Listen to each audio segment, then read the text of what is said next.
बोले यहाँ पर सुखदेव जी महाराज कहते हैं जम्बूद्वीप के बारे में देवता भी तरसते हैं, देवता भी चाहते हैं कि हमें भारत भूमि में जन्म मिल जावे, क्योंकि भारत भूमि में ही भगवान की कथा मिलती है, अन्यत्र और कहीं कथा मिलने वाली नहीं है।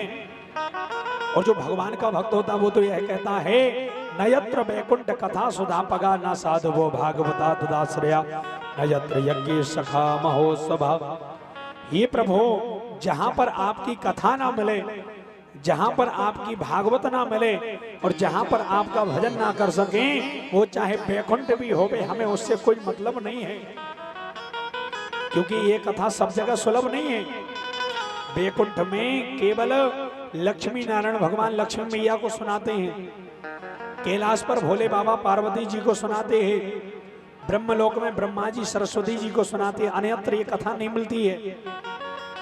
और हम आप सभी तो देखो कितने बड़े भाग्यशाली हैं। भगवान की कृपा सबसे पहले तो हमारे लिए भगवान ने मनुष्य बनाया। यदि हमारे लिए ढोर बना देते, कुत्ता बना देते, बिल्ली बना देते, बताओ। बाकी सबसे बड़ा सौभाग्य हमें मनुष्य बनाया।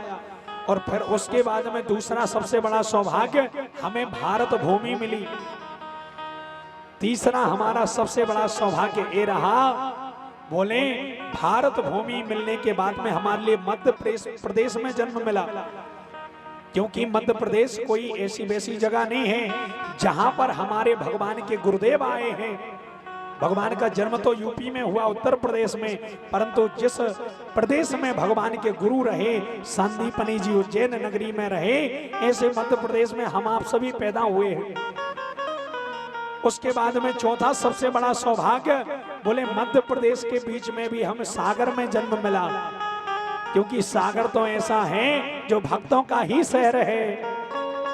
अभी इंद्रेश जी महाराज आए थे और जब उन्होंने सागर के दर्शन किए तो बोले अब सागर का नाम सागर नहीं, मिनी वृंदावन के नाम से जाना जाएगा। क्यों?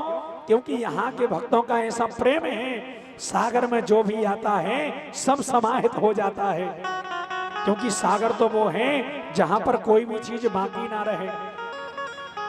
साधु संतों का मेला निरंतर ही सागर शहर में लगा रहता है, और आप सबके बीच में हमें भी आने का सौभाग्य मिला है, तो हम अपने आप में बड़ी ही भगवान की कृपा महसूस करते हैं।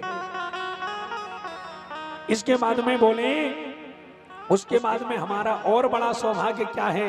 बोले पांचवा सौभाग्य हमारा यह है कि सागर शहर में बैठ करके महलबार देवी मंदिर में प्रांगण में मैया जी के आंगने में बैठ करके हम आप सभी को कथा श्रवण करने को मिल रही है। तो धन्य ऐसी भारत भूमि जिसमें हमें जन्म मिला और भगवान की कथा मिली। इसीलिए तो कहते हैं जहां डाल डाल पर सोने की चिड़िया करती है बसेरा, वो भारत देश है मेरा। अरे भगवान जन्म देना तो हमें भारत में देना। और बुंदेलखंड का व्यक्ति तो एक लाइन और गाता है, क्या कहता है कि हे प्रभु और तो और भारत में जन्म देना, परंतु हमें बुंदेलखंड में देना। क्यों?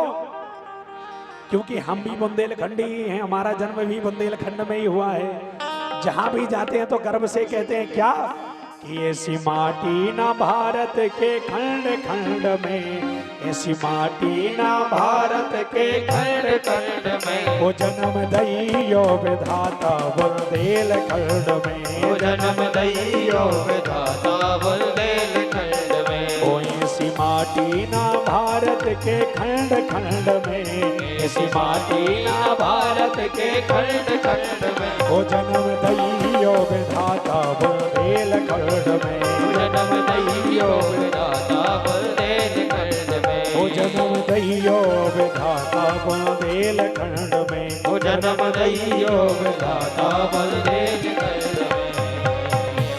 बोल वृंदावन बिहारी लाल की जय हो।